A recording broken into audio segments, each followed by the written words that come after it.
Let me state up front that I did not operate on my own. I had a fine collection of talent locally in St. Kitts to put on such a conference. And of course, with the assistance of UNESCO Regional Cluster Office in Kingston, as well as other sectors of UNESCO. This is a UNESCO-organized conference, and St. Kitts and Nevis is the proud host through its National Commission for UNESCO. The theme of this conference is Climate Change Adaptation in the Caribbean, Ethics, Science, and Policies. Let us take a look at the back of the program, and you will see we have a wonderful scenery there of St. Kitts. That is our Southeast Peninsula. But a picture I would like to have you perceive at this moment is one of the Earth itself, the way an astronaut will look at the Earth. The astronaut refers to the Earth as home. Back to Earth, we see political divides, various political relationships, wars, environmental degradation, a constantly changing surface and atmosphere, and perhaps a dysfunctional home. We have brought here today politicians, earth scientists, and social scientists, all here in one room, and I guarantee you that it may affect the thermometer. While our Earth is rapidly changing due to natural factors, anthropogenic factors also contribute to such change. Indeed, it is a complexity of interrelationships that renders it difficult to fully understand. The focus of this conference is not about the usual platforms, information platforms that is, regarding what causes climate change and who is more responsible than whom. The focus is about value, knowledge, and action. Value in terms of ethics, knowledge in terms of scientific information, and policies in terms of action. It is one Earth, and UNESCO, before drafting its ethical principles in relation to climate change, is providing the forum to be regionally inclusive, and that is why we are here as a Caribbean, together here as a team. The Caribbean, with a unified vision, will have the opportunity to enter into international negotiations. Collectively, we must respond to the effects of climate change on our society. It does not only impact ecosystems, but also life and livelihoods of humankind. It affects all types of economic activities, food security, fresh water supply, public health, national security, and the list goes on, and the very fabric of our societies. I assert that every human being contributes to climate change. We are all consumers. Whether we drive automobiles as a solo driver, or we ride the bus, or if we simply walk, it is simply the consumption of any goods and services that will render us contributors of climate change. Obviously, there are differential responsibilities, and so too there are differential vulnerabilities. If we are to approach anywhere close to formulating a social policy, we must act collectively. The debate of who or what causes climate change can go on, and rightfully so. But today, we have the power in our hands to shape the destiny of this generation and that of future generations. I read a book as a teenager not too long ago, entitled, "People Come and Go, but Earth Abides." I thank you.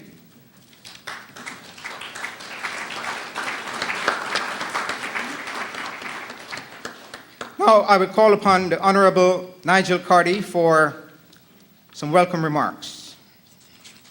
Ladies and gentlemen, climate change, if left unaddressed or poorly addressed, will be the most life-altering factor of our generation. In fact, the extent to which we grapple successfully with the reality of climate change may very well determine how long we continue to inhabit this planet Earth that has accommodated us for millions of years. There is perhaps no other phenomenon that threatens us on the same scale and that requires such consistency and coordination of action from each and every one of us to ensure our collective security and survival. In this Caribbean region, and certainly here in St. Kitts and Nevis, we believe that climate change has already begun to affect us in many aspects of our existence. We have had to divert already scarce economic resources to repair damage to our roads, our agricultural sector, our tourism infrastructure, damage caused by extreme or certainly atypical weather patterns. And whilst far removed from the specific context in which the United Nations was founded a little over 65 years ago, the issue of climate change and all the direct consequences that flow from it have the potential to undermine peace and security in our countries and our world. People can live in peace only if they have a comfortable place in which to live, to work, to do business, and to prosper, and if they have a real chance of securing an even better place in the world for succeeding generations. How we deal with the issue of climate change will test our level of generational commitment and care. This, to my mind, is one of the most fundamental facets of the set of ethical principles surrounding climate change, and Caribbean peoples have to be alive to this. Right here at home, we have motivated interest in and research on how climate change affects tourism, agriculture, and other important economic sectors. Our graduate students, such as Randolph Hamilton, developmental organizations such as the Eastern Caribbean Central Bank, private sector development partners, all share a stake and have made commitments towards advocating for dealing with the issues arising out of climate change. I want to say a very special thank you to UNESCO for its vision and foresight in recognizing the need for support for the discussion of ethical principles related to climate change as one of the key areas for consensus building and policy formulation, and for taking deeply into consideration the huge stake that Caribbean societies have in these global matters. Moreover, we here in St. Kitts and Nevis are highly honored, though not surprised at all, for the confidence that you have so liberally reposed in us in having the government of St. Kitts and Nevis and the National Commission for UNESCO play the role of hosts for a meeting of such importance and centrality to the resolution of the concerns of climate change. I want to say thanks to Dr. Leighton Arrain, the able chairman of the local Climate Change Conference Steering Committee, Mr. Antonio Maynard, and all other steering committee members for accepting joint responsibility for ensuring an overall successful staging of this important meeting. Thanks to all of you. We have been fortunate to be here today and to have the support of so many of you. And we are additionally fortunate to have the support of the business sector here in St. Kitts and Nevis that is sensitive to our national needs, goals, and aspirations. The National Commission for UNESCO, the Ministry of Education and Information, and the government wish to thank PetroCaribe, Kittitian Hill, Windsor University, and CNC Superfoods for their partnership with us as we seek to bring together policymakers, thinkers, and experts to arrive at some regional common ground on ethical principles for climate change.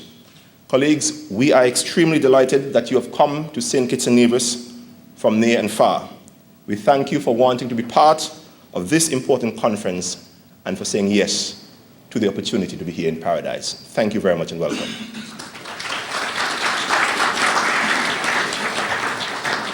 Thank you, Minister Carty. Now we will have some greetings from Dr. Iwe Oftenhogel with the Frederick Ebert Foundation, the major sponsor.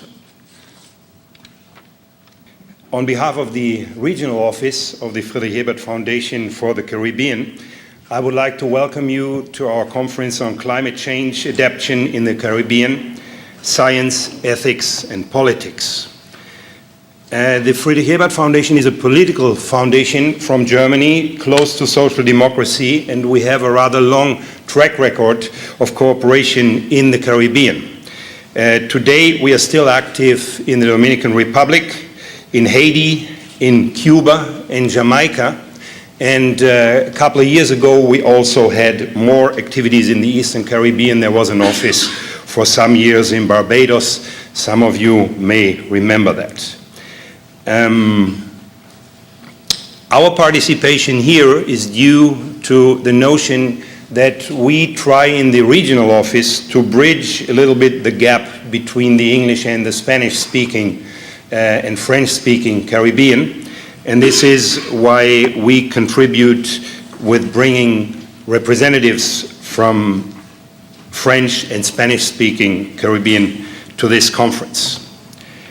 As for the topic of the conference, the Friedrich-Ebert-Stiftung historically is known more for its relationship to workers' movements and workers' parties, and we're certainly more known for our engagement in social justice, social policies, peaceful conflict management and solution, and the attempt to devise strategies for a more transparent and democratic process of globalization.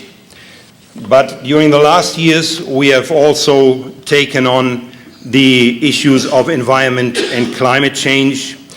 Others here know better and will enlarge further on the enormous problems the climate change causes for the region. I just wanted to mention that our approach to the issue of climate change and environment is not so much from the scientific or technical side of the matter. We approach it explicitly from a socio-political point of view.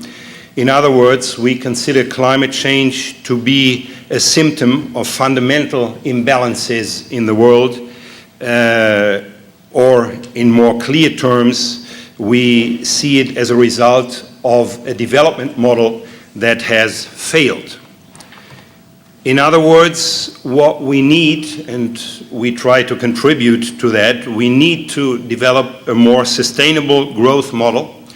We shouldn't leave it any longer to the conventional economists, but should bring in strongly the question of green economy.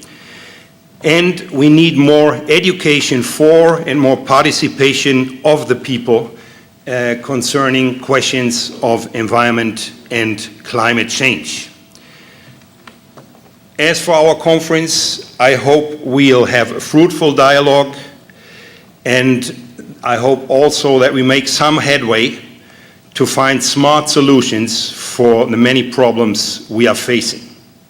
Finally, I wanted to thank the Kingston office of the UNESCO in particular, and also the colleagues from St. Kitts for the good cooperation in the preparation of the conference. I congratulate the UNESCO and the government of St. Kitts to the organization of the conference, and I hope that we can contribute modestly to its success. Thank you very much.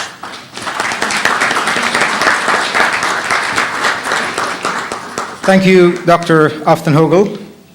And now for greetings from His Excellency Dr. Davison Hepburn. He is the President of UNESCO General Conference. Being native to the Bahamas, I have long known that the Caribbean community shares a common awareness of the dramatic consequences of climate change, along with a common concern for ensuring development in the area and a sense of solidarity that may inspire many of us. It is thus a great honor and a pleasure for me as President of the UNESCO General Conference to address you, this eminent audience, gathered here this morning in St. Kitts, Nevis, to develop a constructive dialogue between Caribbean countries and formulate a policy response to perhaps what's the most critical challenge currently facing the region and indeed the planet as a whole. I need hardly emphasize, in the view of the challenges of climate change, why this meeting here today is not merely relevant but absolutely necessary. It seems all too obvious that current scientific knowledge leads to just one conclusion, whether we refer to recent estimates of rising sea levels, meteorological models of changing weather patterns, or the information about vulnerability and resilience from the social sciences. That conclusion is a stark one. The Caribbean region will experience serious negative impacts from climate change. In particular, small island developing states are among the countries most vulnerable to sea level rise, and not just when they're low-lying. I'm certain you've heard this over and over again, but it bears repeating. Tourism is vital to the regional economy. The fixed tourism infrastructures are often highly vulnerable. Similarly, agricultural productivity may be strongly affected by factors such as temperature change, by salt water, by intrusion, and also by modified precipitation patterns. The scientific conclusions lead directly to a practical requirement to act, starting here and now. Ladies and gentlemen, I therefore expect a great deal from this meeting, which will, with a view to fostering further discussion on climate change science, ethics, and adaptation, will have three main objectives. First, extending knowledge to all those who need it, supporting the work of the Caribbean expert networks, reinforcing scientific cooperation in order to enhance participation in world science. Work in this area will enable UNESCO to better understand Caribbean concerns. It will also support the response in the Caribbean itself. Besides science, which we doubtlessly need to inform us on what may happen, we need to draw on ethics and dialogue to define what should be undertaken. Hence, the second main purpose of this conference is to identify specific ethical challenges in the areas of science and adaptation, building on the earlier work of the Royal Commission on Ethics at Scientific Knowledge and Technology. By identifying key issues and priorities, we can hope to design appropriate national and local policies that can be developed, can be pursued at regional level with UNESCO's expertise and support. Last but not least, thanks to your participation and commitment, I hope that this meeting will contribute to the elaboration of a shared Caribbean vision and a response to international climate change negotiations, debates, and policy. This vision should not be a parochial one or purely regional. Many of the issues that we will be discussing are common to everyone, small island developing states in particular, and indeed shared with other vulnerable countries, notably in Africa. A shared Caribbean vision can and should be a component of a shared global vision to rise to the challenge of climate change. For, and I quote, "It is better than you think," stated by Mr. Auden in his work, Consider This and In Our Time, written in 1930. If you will allow me a second quotation from another poem by Auden, which chimes menacingly with the first. "The sky is darkening like a stain. Something is going to fall like rain, and it won't be flowers." And this was taken from his work, The Two. Now, somebody said to me the other day, you shouldn't be so negative, but I think this is what we need in order to understand what we are faced with. Looking beyond this conference, I wish to also emphasize the value of education, extremely important, which, as you know, is for me as UNESCO a priority. With regard to the scientific, technological, and ethical challenge,